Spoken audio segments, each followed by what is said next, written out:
좋으신 하나님이 주시는 은총과 또 평화가 저녁에 사랑하는 여러분들과 함께 하시기를 빕니다. 지난 월요일부터 오늘 오전까지 포천에 있는 강림 세미나 하우스에서 제3차 목회자 글쓰기 세미나가 진행되었습니다. 3년 전 이 세미나를 만난 후로는 매년 빠지지 않고 참석하고 있습니다. 처음에는 머리를 쥐어뜯으면서 고민했던 설교와 또 글쓰기에 대한 답을 찾을 수 있을 거란 기대로 참석했었습니다. 그런데 세미나가 끝날 때마다 오히려 더 많은 질문들만 가지고 내려왔습니다. 이 질문들은 삶의 현장과 또 목회 현장에서 고민하게 하고 기도하게 하고 또 몸부림치게 했습니다. 참 이상하게도 이 불편함이 싫지만은 않았습니다. 아마도 정말로 큰 문제는 이 불편함을 잃어버리고 잊어버리게 되는 순간이겠죠. 세미나에 참석한 목사들은 하나같이 희망도 말했습니다. 말씀 앞에서 자신을 깨트리려고 검질긴 노력을 해가는 이들이 있는 한 감리교회가 희망이 있음을 알기 때문입니다. 참석할 수 있도록 또 양해해 주시고 기도해 주셔서 감사합니다. 저에게 주셨던 도전들은 앞으로 여러 가지의 방법을 통해 나눌 생각입니다. 에스겔 36장도 희망에 대한 이야기입니다. 이스라엘이 그토록 염원했던 희망입니다. 나라가 멸망하고 타국의 포로로 끌려온 자들에게 삶의 의미가 있었을까요?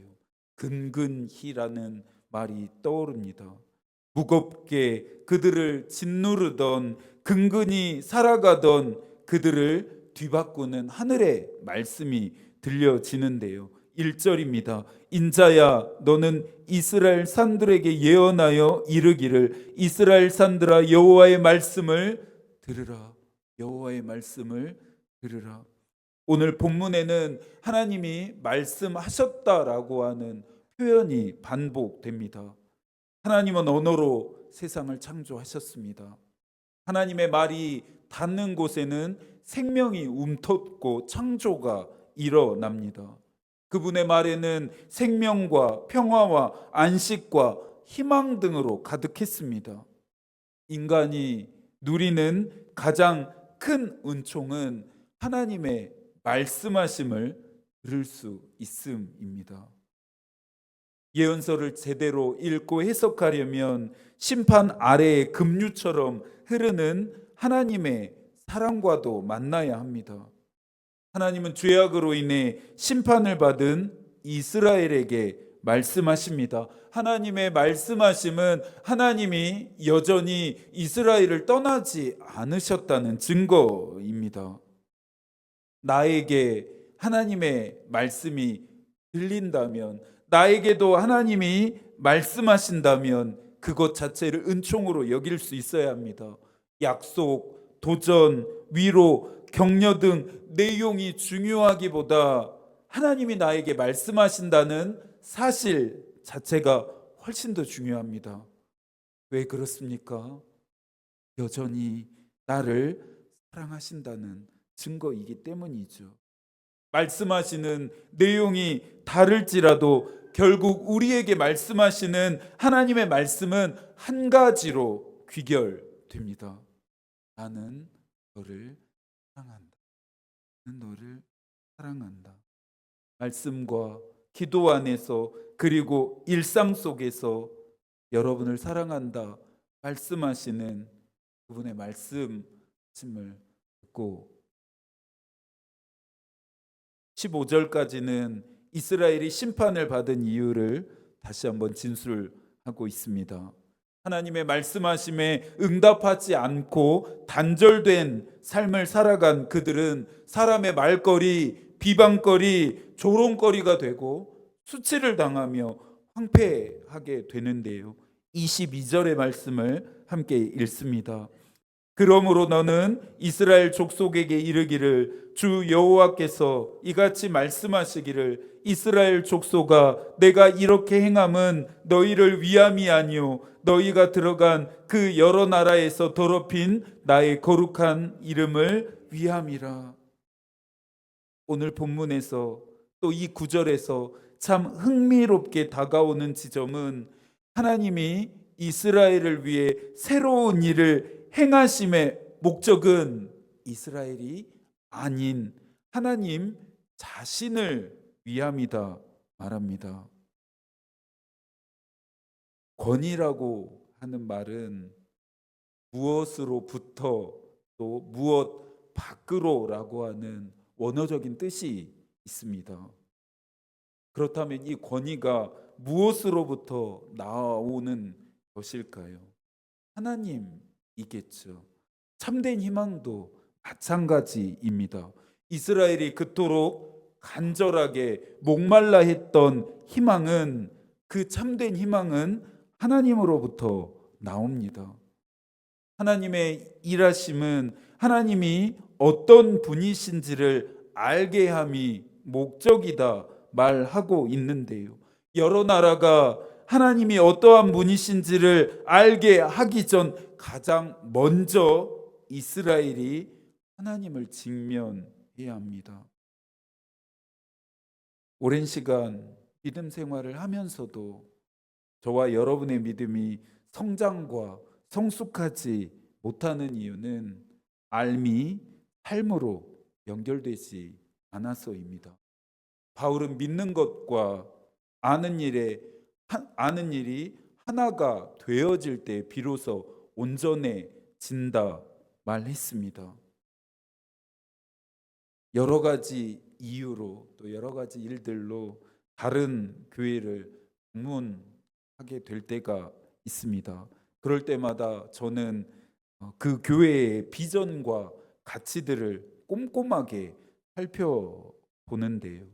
어떻게 이렇게 다양한 비전과 가치들을 일목요연하게 정리하고 구조화할 수 있었을까 경탄합니다. 교회를 설립하면서 저는 반대로 많은 비전과 가치들을 단순한 문장으로 요약하고 싶었습니다. 다른 목사들처럼 많은 비전과 가치들을 감당할 능력도 안 되지만 많은 것을 알기보다 아는 한 가지만을 위해서라도 삶을 헌신하는 공동체를 만들고 싶었습니다.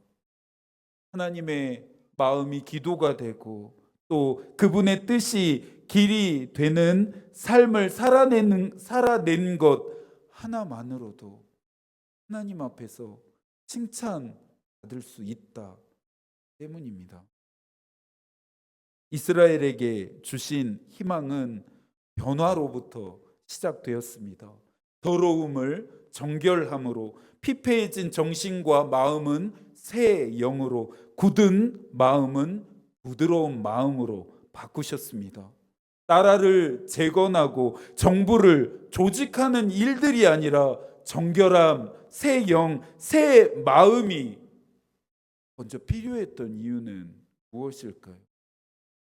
이것들이 율례와 규례를 지키게 해서 이스라엘은 다시 하나님의 백성이 되게 하고 하나님은 다시 이스라엘의 하나님이 되시게 하기 때문입니다. 진정한 변화는 외부가 아닌 내부에서, 마음에서부터 시작됩니다. 마음을 새롭게 함으로 변화하는 것이 먼저여야 한다. 바울도 강조합니다. 그래야 삶이 입니다. 하나님의 마음이 기도가 되려면 하나님의 마음과 잇대어져야 하고 하나님의 뜻을 길로 삼으려면 그의 뜻을 분별해야 합니다. 하나님은 이스라엘에게 구원, 풍성함, 돌봄과 보호, 영광의 복을 허락하시는데요. 이스라엘이 받을 자격이 있어서가 아닙니다. 하나님 스스로를 드러내시기 위해서였습니다. 32절입니다. 주 여호와의 말씀이니라. 내가 이렇게 행함은 너희를 위함이 아닌 줄을 너희가 알리라. 이스라엘 족속아 너희의 행위로 말미암아 부끄러워하고 한탄할 지어다. 말씀하심의 다른 말은 들으심입니다. 이스라엘에게 말씀하신 하나님은 이스라엘의 기도를 들으십니다. 질문에 대답하지 않고 기도에 응답하지 않으시겠다는 결정의 무효화입니다. 하나님이 내 기도를 듣지 않으신다 느껴질 때 우리는 절망합니다. 다윗도 그가 지은 시편들에서 하나님의 얼굴을 볼 수 없음을 가장 극심한 고통과 두려움으로 표현했습니다. 자신들의 행위를 기억하며 이 행위란 죄악을 말하겠죠. 그런 이스라엘은 하나님이 자신을 드러내지 않으심을 당연하게 여겼을 것입니다. 대답하지 않고 응답하지 않으심도 형벌이라는 것을 알았습니다. 그런데 하나님이 이제 이스라엘의 구함을 허용하십니다. 이번에는 이스라엘을 바꾸지 않으시고 자신의 결정을 바꾸신 것입니다. 사랑하는 여러분, 하나님의 말씀하심과 들으심 자체가 이미 회복의 시작이며 희망이 된다는 사실을 기억하시기 바랍니다. 이스라엘에게 주신 복을 사랑하는 여러분들에게도 주시기를, 무엇보다 하나님 안에서 삶의 의미와 희망을 발견해 가시기를, 이스라엘의 하나님이 여러분의 하나님이 되시기를 축복합니다. 무엇보다 여러분의 일상 속에서 여러분에게 말씀하시는 하나님의 음성에 귀 기울이시는 남은 한 주가 되시기를 바랍니다. 하나님이 말씀하지 않으셔서 우리가 듣지 못하는 것이 아니죠. 우리가 귀 기울이지 않고 듣지 않기 때문에 그분의 음성이 들리지 않는 것입니다. 말씀과 기도 안에서 또 여러분의 일상 가운데서 하나님이 말씀하시는 것을 또 듣게 되어지고 또 들을 수 있기를 축복합니다. 하나님의 마음이 우리의 기도가 되고 하나님의 뜻이 우리의 길이 되기를 빕니다. 아멘.